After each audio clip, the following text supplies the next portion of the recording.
मित्रों, किसी ने कितनी अच्छी बात कही है मित्रों। स्त्री किसी टेढ़ी मेढ़ी जलेबी की तरह होती है जो अपने ही हाथों से अपने ही पति की हत्या करके सती होने का ढोंग रचा लेती है। मित्रों, आज की वीडियो में हम आपको त्रिया चरित्र को अच्छी तरह से समझाने वाले हैं। मित्रों, कहते हैं कि यह कहानी जो भी व्यक्ति ध्यान से शुरू से लेकर अंत तक पूरा सुनता है वह व्यक्ति अपने जीवन में कभी भी धोखा नहीं खाता है। लेकिन कुछ स्त्रियां इस कहानी को सुनने के बाद अजीब अजीब बातें करेंगी। तो मैं आपको बता दूं कि इस संसार की कुछ स्त्रियां हैं जो अपनी कुछ करतूतों से सुंदर और सुशील स्त्रियों को भी अपने पापों का भागीदार बना देती हैं। मित्रों, आपका ज्यादा समय नष्ट न करते हुए वीडियो को शुरू करते हैं। मित्रों, एक बार भगवान श्री कृष्ण जी द्वारिका में अपने स्वर्ण से सुसज्जित सिंहासन पर विराजमान थे। तभी अचानक ही आकाश मार्ग से देवर्षि नारद जी नारायण नारायण का जाप करते हुए भगवान श्री कृष्ण जी के पास पहुंच जाते हैं और उन्हें प्रणाम करते हुए कहते हैं, हे जगदीश, आपको नारद का प्रणाम है, आप मेरे प्रणाम को स्वीकार कीजिए। तब भगवान श्री कृष्ण जी देवर्षि नारद जी से कहते हैं, हे देवर्षि नारद जी, लगता है आज फिर से आपके चंचल मन में उठ रहे किसी प्रश्न ने आपको व्याकुल कर दिया है और आप उस प्रश्न का उत्तर जानने के लिए बहुत ही ज्यादा उत्सुक हो रहे हैं। भगवान श्री कृष्ण जी की बातों को सुनकर देवर्षि नारद जी कहते हैं, हे माधव, आप तो सर्वज्ञानी हैं, आपको तो सभी बातें मेरे बताने के पहले ही पता चल जाती हैं। तब भगवान श्री कृष्ण जी देवर्षि नारद जी से कहते हैं, हे देवर्षि नारद जी, मुझे आपके मन की बातें आपके बताने से पहले ही पता चल जाती है। आप निश्चिंत होकर अपने सभी प्रश्नों को पूछिए। मैं आपको विश्वास दिलाता हूं कि मैं आपको आपके सभी प्रश्नों के उत्तर अवश्य दूंगा। फिर देवर्षि नारद जी भगवान श्री कृष्ण जी से कहते हैं, हे प्रभु, मैं आज जब पृथ्वी लोक का भ्रमण कर रहा था तब मैंने एक बहुत ही विचित्र दृश्य देखा। मैंने देखा कि एक विवाहित स्त्री अपने पति के सामने तो बड़ी ही पतिव्रता स्त्री बनने का ढोंग कर रही थी, लेकिन पति के घर से बाहर जाने के बाद वह अच्छा सा श्रृंगार करने के बाद चोरी छुप के घर से निकल जाती थी और पराये पुरुषों के साथ संबंध बनाती थी। देवर्षि नारद जी भगवान श्री कृष्ण जी से आगे कहते हैं, हे प्रभु, स्त्रियां ऐसा घोर पाप क्यों करती हैं? स्त्रियों को ऐसा करने पर लज्जा क्यों नहीं आती है? देवर्षि नारद जी की बातों को सुनकर भगवान श्री कृष्ण जी कहते हैं, हे देवर्षि नारद जी, क्या आप त्रिया चरित्र जानते हैं? तब देवर्षि नारद जी भगवान श्री कृष्ण जी से कहते हैं, हे प्रभु, ये त्रिया चरित्र क्या होता है? आप मुझे विस्तार से समझाने का प्रयास करें।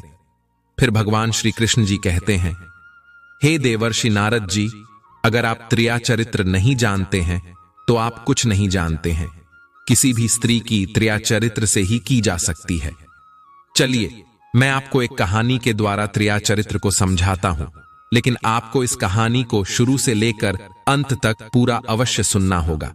तब देवर्षि नारद जी भगवान श्री कृष्ण जी से कहते हैं, हे माधव, मैं आपको विश्वास दिलाता हूं कि मैं इस कहानी को शुरू से लेकर अंत तक पूरा अवश्य सुनूंगा और इस कहानी का विस्तार पूरे ब्रह्मांड में अवश्य करूंगा। मित्रों, भगवान श्री कृष्ण जी कहते हैं, हे देवर्षि नारद जी, किसी नगर में एक नाई रहता था। वह अपनी पत्नी से बहुत प्रेम करता था, लेकिन उसकी पत्नी सिर्फ उसके सामने पतिव्रता स्त्री होने का ढोंग रचाती थी, उससे प्रेम करने का दावा करती थी और कई बार तो उसके पति ने उसे पराये पुरुषों से मिलने जाते हुए भी देखा था।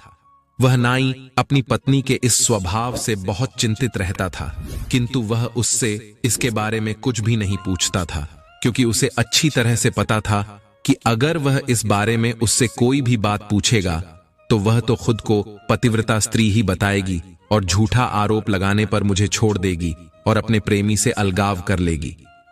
यही सब सोचकर वह अपनी पत्नी की करतूतों को सहता रहा। वह सोचता था कि एक ना एक दिन वह ऐसा करना छोड़ देगी, लेकिन कहते हैं ना कि आदत बहुत ही खतरनाक होती है। अगर हमें किसी भी चीज में सुख या आनंद प्राप्त होने लगता है तो हमारा मन उसके बारे में हर समय सोचने लगता है। फिर धीरे धीरे हमें उसकी आदत हो जाती है और हमें उस चीज की इतनी ज्यादा आदत हो जाती है कि हम चाहकर भी उस आदत से बाहर निकलने में असमर्थ हो जाते हैं। ऐसा ही कुछ उस नाई की पत्नी के साथ भी हुआ था। वह अपनी इस आदत से चाहकर भी बाहर नहीं निकल पा रही थी और जब उस पर काम वासना सताने लगती थी तब वह अपने प्रेमी से चोरी छिपकर मिलने चली जाती थी। ऐसे ही कई महीने बीत जाते हैं और अब उस नाई के सब्र का बांध टूट गया था। वह अपनी पत्नी के करतूतों से बहुत ज्यादा परेशान हो गया था। फिर एक दिन उसने अपनी पत्नी को बता दिया कि मैं तुम्हारी सभी करतूतों को अच्छी तरह से जानता हूं कि तुम मेरे घर से बाहर जाने पर किससे मिलने जाती हो। इतना कहकर उसने अपनी पत्नी से बड़ी कठोरता से कहा कि अरे मूर्ख स्त्री, तू मेरी एक बात ध्यान से सुन। अगर आगे से तू मुझे बिना बताए चोरी छुपकर अपने किसी प्रेमी से मिलने गई तो मैं तुझे डंडे से बहुत मारूंगा और तुझे धक्के मारकर घर से भी बाहर निकाल दूंगा। अपने पति की बात सुनकर उसकी पत्नी विलाप करने लगी और विलाप करते हुए उस नाई से कहा कि हे स्वामी, मैं आपको विश्वास दिलाती हूं कि मैं आगे से कभी भी ऐसा कुछ भी नहीं करूंगी जिससे आपको दुख पहुंचे। फिर वह नाई घर से चला जाता है और दिन भी धीरे धीरे बीतने लगे। लेकिन कहते हैं ना कि जैसे बंदर छलांग लगाना नहीं भूलता है, ठीक उसी तरह कोई भी व्यक्ति आनंद से भरी आदत को इतनी आसानी से नहीं सुधार सकता है। मित्रों, भगवान श्री कृष्ण जी कहते हैं, हे देवर्षि नारद जी, एक दिन की बात है, वह नाई लोगों के बाल बनाने के लिए अपना सामान लेकर अपनी दुकान पर चला जाता है। तब उसकी पत्नी अच्छे से सजने संवरने लगती है और सज संवर कर अपने प्रेमी से मिलने के लिए घर से बाहर निकल जाती है। फिर उस नाई को याद आता है कि वह लोगों के बाल काटने का सामान घर पर ही भूल आया है, तो वह फिर से अपने घर की तरफ जाने लगता है। तभी अचानक से रास्ते में ही उसे उसकी पत्नी दिखाई देती है, जो अच्छे से सज संवर कर कहीं जा रही थी। तब वह अपनी पत्नी से कुछ पूछने जा रहा था और उसकी तरफ जाने लगा। फिर जब उसने अपने सामने अपने पति को देखा तो वह बहुत डर गई और अपने मन में सोचने लगी कि ये अगर मुझसे कुछ पूछेंगे तो मैं इनको क्या जवाब दूंगी। इतना सोचकर वह तेजी से घर की तरफ जाने लगी। फिर उसका पति भी उसके पीछे पीछे घर जा पहुंचा। तब उसने देखा कि उसकी पत्नी तो घर में सफाई कर रही है और उसने वस्त्र भी घर वाले ही पहने हुए हैं। यह सब देखकर उस नाई को कुछ भी समझ में नहीं आ रहा था कि उसने रास्ते में किसे देखा था, लेकिन उसे यह अच्छी तरह से पता था कि उसने रास्ते में अपनी पत्नी को ही देखा था। वह अपनी पत्नी की चाल समझ गया था कि फिर से उसकी पत्नी अपने प्रेमी से मिलने के लिए ही जा रही थी, किंतु उस दिन उसने अपनी पत्नी से इस बारे में कुछ भी नहीं कहा। फिर एक दिन उस नाई के घर के सामने से एक साधु गुजर रहा था। उसने उस नाई का दरवाजा खटखटाया तो थोड़ी देर बाद उस नाई ने दरवाजा खोला तो उसने देखा कि एक तपस्वी साधु उसके सामने खड़े हुए हैं और उनके ललाट पर बहुत ही तेज प्रकाश छलक रहा है। फिर वह नाई उस साधु को घर के अंदर ले गया और उनका विधिपूर्वक अतिथि सत्कार किया। तब उस साधु ने उस नाई से कहा कि हे पुत्र, तुम बहुत ही दयालु हो। तुम्हारे जितना दयालु मैंने पहले कभी नहीं देखा है और मेरा तुमसे निवेदन है कि क्या मैं तुम्हारे घर में कुछ दिनों के लिए रुक सकता हूं? उसके बाद मैं तुम्हारे घर से चला जाऊंगा। उस साधु की बात सुनकर उस नाई ने उस साधु से कहा कि हे मुनिवर, यह तो आपका बड़प्पन है और हां, आप जितने दिन चाहें उतने दिन मेरे घर में रह सकते हैं, आपको कोई तकलीफ नहीं होगी, यह मेरा वादा है। फिर वह साधु बहुत ही प्रसन्न हो जाता है। उधर उस नाई की पत्नी घर में साधु के आ जाने पर बहुत परेशान हो जाती है और अपने मन में सोचने लगती है कि घर में साधु के होते हुए मैं अपने प्रेमी से किस प्रकार मिलने जा पाऊंगी। मित्रों, भगवान श्री कृष्ण जी देवर्षि नारद जी से कहते हैं, हे देवर्षि नारद जी, एक दिन की बात है, जब रात में सब गहरी नींद में थे, वह नाई की पत्नी अपने पति से चोरी छुपकर घर से बाहर निकलने लगी। तभी अचानक से उस नाई की नींद खुल जाती है और वह अपनी पत्नी को किसी से मिलने के लिए जाते हुए रंगे हाथ पकड़ लेता है। फिर वह उसे एक खंभे से उसके दोनों हाथ और पैर बांध देता है, जिससे वह अपने प्रेमी से मिलने ना जा सके। उसने अपनी पत्नी को खंभे से इतना कसकर बांध दिया था कि वह अपने हाथों और पैरों को हिला डुला भी नहीं पा रही थी। वह दर्द के कारण विलाप कर रही थी, लेकिन वह नाई उसे छोड़ने के लिए तैयार नहीं हो रहा था और बार बार उससे एक ही प्रश्न कर रहा था कि मैं तुझे एक ही शर्त पर इस बंधन से मुक्त कर सकता हूं, जब तू मेरी कसम खाकर मुझसे एक वादा करे कि तू आगे से कभी भी अपने किसी भी प्रेमी से मिलने नहीं जाएगी। लेकिन उसकी पत्नी उसे कोई भी जवाब नहीं दे रही थी, बल्कि वह जोर जोर से विलाप कर रही थी और विलाप करते हुए ही जोर जोर से कह रही थी कि मेरा पति बहुत ही निर्दयी है, मुझ पर विश्वास नहीं करता है, मुझे बहुत मारता पीटता है। इसी तरह से वह कई घंटों तक विलाप करती रही, लेकिन उस नाई को अपनी पत्नी पर थोड़ी सी भी दया नहीं आती है और वह अपनी पत्नी से बार बार पराये पुरुष से न मिलने के लिए कहता है, लेकिन उसकी पत्नी उसकी बात नहीं मान रही थी। तब थोड़ी ही देर बाद उस नाई को नींद आ जाती है और वह उसे खंभे में बांधकर ही सो जाता है। फिर थोड़ी देर बाद उस नाई की पड़ोसन उसकी पत्नी के पास आ जाती है, क्योंकि उसकी पड़ोसन को भी रात में नींद नहीं आती थी और वह भी अपने पति से चोरी छिपकर अपने प्रेमी से मिलने जाती थी। इसलिए वे दोनों सखियां बन गई थीं। जब उसने देखा कि वह उसकी सखी को किसी ने एक खंभे में रस्सियों से बांध दिया है, तब उसने उस नाई की पत्नी से पूछा कि अरे बहन, तुम्हें इस खंभे में इतनी रस्सियों के साथ कसकर किसने बांध दिया है? फिर वह नाई की पत्नी अपनी उस पड़ोसन से विलाप करती हुई कहती हैं कि बहन, क्या बताऊं तुम्हें, आज रात मैं जब अपने पति से चोरी छिपकर घर से बाहर निकलकर अपने प्रेमी से मिलने जा रही थी, तब मेरे पति ने मुझे रंगे हाथ पकड़ लिया और मुझे बहुत मारा पीटा। उसके बाद इस खंभे में रस्सियों से बांध दिया है। मैंने अपने पति से रस्सियां खोलने के लिए बहुत कहा और उसके सामने झूठे आंसू भी बहाए, लेकिन वह बिल्कुल भी नहीं पिघला। उसे मुझ पर थोड़ी सी भी दया नहीं आई। उस समय वह पत्थर की तरह हो गया था और मुझसे बार बार एक ही बात कह रहा था कि मैं तेरी रस्सियां अवश्य खोल दूंगा, किंतु तुझे मुझसे एक वादा करना होगा कि आज के बाद से तुम बिना बताए घर से बाहर नहीं निकलोगी। लेकिन मैं भी ढीठ थी, मैं एकदम काम वासना से लिप्त थी, इसलिए मैंने उसकी एक भी बात नहीं मानी, बल्कि उसके सामने विलाप करती रही। इसलिए उसने मुझसे क्रोधित होकर मुझे यूं इस खंभे से बंधा हुआ छोड़कर ही सो गया। मित्रों, भगवान श्री कृष्ण जी कहते हैं, हे देवर्षि नारद जी, उस नाई की पत्नी ने अपनी पड़ोसन से आगे कहा कि अरे बहन, क्या तुम मेरी मदद कर दोगी? तब उसकी पड़ोसन ने उससे कहा कि बहन, तुमको मेरी किस कार्य में मदद चाहिए, तुम सिर्फ मुझे बताओ। फिर उस नाई की पत्नी ने उस पड़ोसन से कहा कि बहन, मुझे तुमसे एक ही मदद चाहिए कि तुम मेरी रस्सियां खोल दो और मेरी जगह पर तुम थोड़ी देर के लिए इस खंभे से बंधी रहो।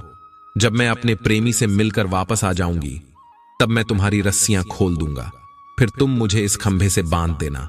लेकिन तुम मेरी इस बात को ध्यान में रखना कि मेरा पति तुम्हें कुछ भी बोले तो उसे सहन कर लेना, उसे जवाब नहीं देना और अपना चेहरा भी साड़ी के पल्लू से ढक लेना। वह पड़ोसन उस नाई की पत्नी की बात मान लेती है और उसके कहे अनुसार उस नाई की पत्नी की रस्सियां खोल देती है। उसके बाद नाई की पत्नी अपनी उस पड़ोसन को उसी खंभे में उन रस्सियों से बांध देती है।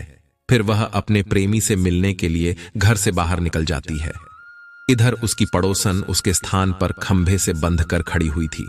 उसने बहुत बड़ा घूंघट कर रखा था जिससे कोई उसे पहचान न सके, और यह पूरा दृश्य अंधेरे में एक चारपाई पर लेटा हुआ वह साधु देख रहा था, लेकिन उसे कोई देख नहीं पा रहा था। वह साधु यह पूरा दृश्य देखकर बड़े ही आश्चर्य में पड़ गया था और उसे समझ में कुछ भी नहीं आ रहा था कि वह क्या करे। फिर वह चुपचाप बैठकर सारा दृश्य देखता रहा। जब वह नाई नींद से उठा तो उसे अपनी पत्नी पर दया आने लगी और उसने फिर से वही प्रश्न किया कि अरे पापी स्त्री, तू अगर मेरी कसम खाकर मुझसे वादा करे कि तू आगे से कभी अपने किसी प्रेमी से मिलने नहीं जाएगी, तो मैं तेरी रस्सियां अभी खोल दूंगा। लेकिन अगर तूने ऐसा नहीं किया तो मैं तेरी रस्सियां कल सुबह ही खोलूंगा। फिर वह नाई इतना कहकर चुप हो गया, लेकिन वह उस नाई को कोई जवाब नहीं देती है, क्योंकि वह तो उस नाई की पत्नी नहीं थी, वह तो उसकी पड़ोसन थी। किंतु जब उसे अपनी पत्नी की तरफ से कोई भी जवाब नहीं मिलता है तो वह उससे क्रोधित होकर एक धारदार चाकू उसकी तरफ फेंक देता है, जिससे उस पड़ोसन की नाक कट जाती है। किंतु उस खंभे में बंधी उसकी पड़ोसन नाक कटने का सारा दर्द सहन कर लेती है, लेकिन उस नाई से एक शब्द तक नहीं कहती है। फिर वह नाई इसके बाद फिर से सो जाता है, और जब नाई की पत्नी अपने प्रेमी से मिलकर घर वापस लौट कर आती है तो वह देखती है कि उसकी पड़ोसन की किसी ने नाक काट दी है। तब वह नाई की पत्नी उससे कहती है कि अरे बहन, तुम्हारी नाक किसने काट दी है? फिर उसकी पड़ोसन उसे सारा वृत्तांत सुना देती है और कहती है कि बहन, जब तेरा पति नींद से उठा तो उसने मुझसे एक प्रश्न किया कि अगर तू मेरी कसम खाकर मुझसे वादा करे कि तू आगे से कभी भी अपने प्रेमी से मिलने जाना छोड़ देगी, नहीं तो सुबह तक यूं ही खंभे से बांध कर रखूंगा। लेकिन मैं एक शब्द भी नहीं बोली। जब मैं उससे कुछ भी नहीं बोली तो तेरे पति को क्रोध आ गया और उसने मुझे अपनी पत्नी समझकर मेरी तरफ एक धारदार चाकू फेंक दिया, जिसकी वजह से मेरी नाक कट गई और नाक कटने के कारण मुझे बहुत पीड़ा हो रही थी। किंतु मैंने तेरे कहे अनुसार उस समय थोड़ी सी भी आवाज नहीं निकाली। मैंने तेरे पति को यह महसूस नहीं होने दिया कि मैं उसकी पत्नी नहीं, कोई और ही हूं। मित्रों, भगवान श्री कृष्ण जी देवर्षि नारद जी से कहते हैं, हे देवर्षि नारद जी, जब नाई की पत्नी ने यह सारा दृश्य देखा और उसकी बातें सुनी तो वह अंदर से एकदम कांप गई। लेकिन अब क्या हो सकता था? जो होना था वह तो हो चुका था। फिर उसने उसकी रस्सियां खोल दी और उस नाई की पत्नी ने अपनी पड़ोसन से कहा कि बहन, मैं तुम्हारी नाक कटने का बदला अपने पति से लेकर ही रहूंगी। और आगे कहा कि बहन, चल अब तू मुझे इन्हीं रस्सियों से इसी खंभे से बांध दे, जिससे मेरे पति को पता नहीं चल पाए कि जिसकी तरफ उसने चाकू फेंका था वह उसकी ही पत्नी थी। फिर उसकी पड़ोसन ने उस नाई की पत्नी को खंभे में उन्हीं रस्सियों से बांध दिया और उधर वह साधु चारपाई पर लेटे लेटे यह सारा क्रियाचरित्र देख रहा था। उसके थोड़ी देर बाद जब उस नाई की नींद से उठा तो उसने फिर अपनी पत्नी से कहा कि देख, तू अब मुझे सत्य बता दे कि तू मुझसे वादा कर कि आगे से कभी भी अपने किसी भी प्रेमी से मिलने नहीं जाएगी। यही तेरे लिए ठीक रहेगा। और अगर तूने मुझे सब कुछ सत्य नहीं बताया तो मैंने जिस प्रकार से तेरी नाक काट दी है उसी तरह तेरे दोनों कान भी काट दूंगा। फिर तेरा घर से बाहर निकलना दुश्वार हो जाएगा। उस नाई की बात सुनकर उसकी पत्नी ने अपने दिमाग में एक षड्यंत्र रचा। उसे यह अच्छी तरह से पता था कि नाक उसकी नहीं, उसकी पड़ोसन की कटी है और यह बात उसके पति को नहीं पता है। तब उसने अपने पति के भोलेपन का फायदा उठाते हुए क्रियाचरित्र का नाटक दिखाना शुरू कर दिया और फिर वह बहुत तेज आवाज में जोर जोर से विलाप करने लगी और विलाप करते हुए कहती है, तुम पुरुष लोग बहुत ही निर्दयी होते हो। अपनी पत्नी पर जानबूझकर उस पर झूठा आरोप लगा देते हो और उसकी नाक भी काट देते हो। मैं कोई चरित्रहीन स्त्री नहीं हूं। जिस प्रकार तुमने मुझ पर गलत आरोप लगाया था, मैं कसम खाकर कहती हूं कि मैं एक पतिव्रता स्त्री हूं। और अगर तुमको मेरे ऊपर विश्वास नहीं हो रहा है तो आज मैं तुमको यह सिद्ध करके दिखा दूंगी कि मैं कितनी सती और पतिव्रता स्त्री हूं।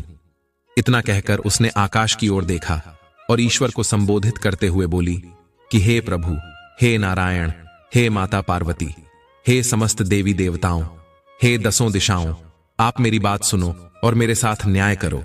यदि मैंने अपने तन मन और वचन से अपने पति की सेवा की हो, मैं यदि अगर एक नेक और सच्ची पतिव्रता सती स्त्री हूं, तो मेरे पति ने मुझ पर जो चरित्रहीन स्त्री होने का झूठा आरोप लगाया है और जिसके कारण उसने मेरी नाक काटी है, वह नाक फिर से जुड़ जाए। और एक पतिव्रता और सती स्त्री कैसी होती है यह पूरे ब्रह्मांड को पता चल जाए। फिर वह ओम नमो भगवते वासुदेवाय नमः का जाप करने लगी। उसके बाद वह कुछ नहीं बोली, वह एकदम से चुप हो गई। यह सारा दृश्य वह नाई देख और सुन रहा था, किंतु अभी उसने 3 बार ही मंत्र का जाप किया था कि नाई की पत्नी चीख पड़ी, मेरी नाक जुड़ गई, मेरी नाक पहले जैसी हो गई। हे ईश्वर, तेरा लाख लाख शुक्र है कि तूने आज एक पतिव्रता स्त्री की लाज रख ली और मेरे पति ने मुझ पर जो चरित्रहीन होने का झूठा आरोप लगाया था उसे गलत साबित कर दिया। हे ईश्वर, मैं आपका यह उपकार पूरी जिंदगी भर नहीं भूलूंगी। फिर उसने नीचे धरती पर सिर रखकर ईश्वर से आशीर्वाद लिया और तब तक सुबह भी हो चुकी थी। मित्रों, भगवान श्री कृष्ण जी कहते हैं, हे देवर्षि नारद जी, उस नाई को अपनी पत्नी की बातों पर विश्वास नहीं हो रहा था। वह सत्य जानने के लिए अपनी पत्नी के पास पहुंचा और उसने अपनी पत्नी की नाक छूकर देखा तो उसकी पत्नी की नाक पहले जैसे ही थी। यह देखकर वह नाई अपनी पत्नी की तरफ आश्चर्य से देखा तो देखता ही रह गया। फिर अपनी गलती पर पश्चाताप करने लगा। उसके बाद उसने उसकी रस्सियां खोल दी। उधर उस नाई की पड़ोसन ने अपने चेहरे को छुपाने के लिए एक कपड़ा इस तरह से लगा लिया कि उसकी नाक किसी को दिखाई न दे। उसकी पड़ोसन का पति भी एक नाई था। एक दिन जब सुबह उसका पति अपनी दुकान पर जाने लगा तो उसने बाल काटने के सामान के पेटी खोली। तब उसने देखा कि उसमें एक बड़ा वाला उस्तरा नहीं है। फिर उसने अपनी पत्नी से कहा कि सुन रही हो, जरा बड़ा वाला उस्तरा ला दे। लेकिन उसकी पत्नी तो नाक कटने की वजह से क्रोधित थी। तब उसने क्रोध में आकर अपने पति की तरफ एक धारदार चाकू फेंक दिया और कहा, ये ले तेरा बड़ा उस्तरा। बड़े वाले उस्तरे की जगह पर चाकू को देखकर उसका पति उससे बहुत ही ज्यादा क्रोधित हो गया।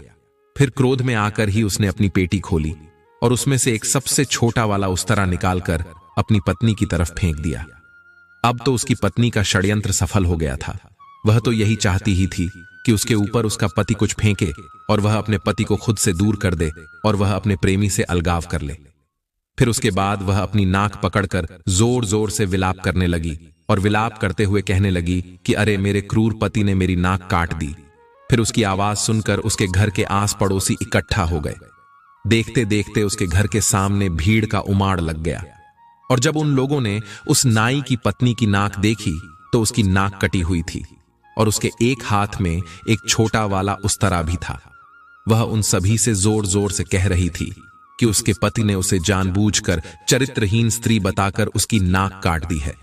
फिर उसने अपने हाथ में पकड़े हुए उस्तरे की तरफ देखते हुए कहा कि यह रहा वह उस्तरा जिससे मेरे पति ने मेरी नाक काट दी है।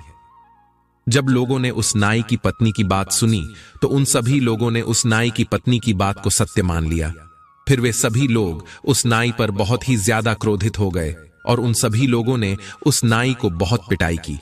मित्रों, भगवान श्री कृष्ण जी देवर्षि नारद जी से कहते हैं, हे देवर्षि नारद जी, जब यह पूरी बात उस नगर के राजा को पता चली तब उसने अपने सैनिकों को बुलाकर उनसे कहा कि जाओ उस नाई और उसकी पत्नी को बंदी बनाकर राजमहल में ले आओ। राजा की आज्ञा सुनकर वे सैनिक उस नाई के घर पहुंचते हैं और उन दोनों को बंदी बनाकर राजमहल पहुंच जाते हैं। फिर जब वह नाई और उसकी पत्नी राजमहल पहुंचते हैं तब राजा उन दोनों की बातें सुनते हैं। फिर वह नाई की पत्नी राजा से कहती है कि हे राजन, इसमें मेरा कोई दोष नहीं है, मैं निर्दोष हूं, मैं तो एक पतिव्रता स्त्री हूं।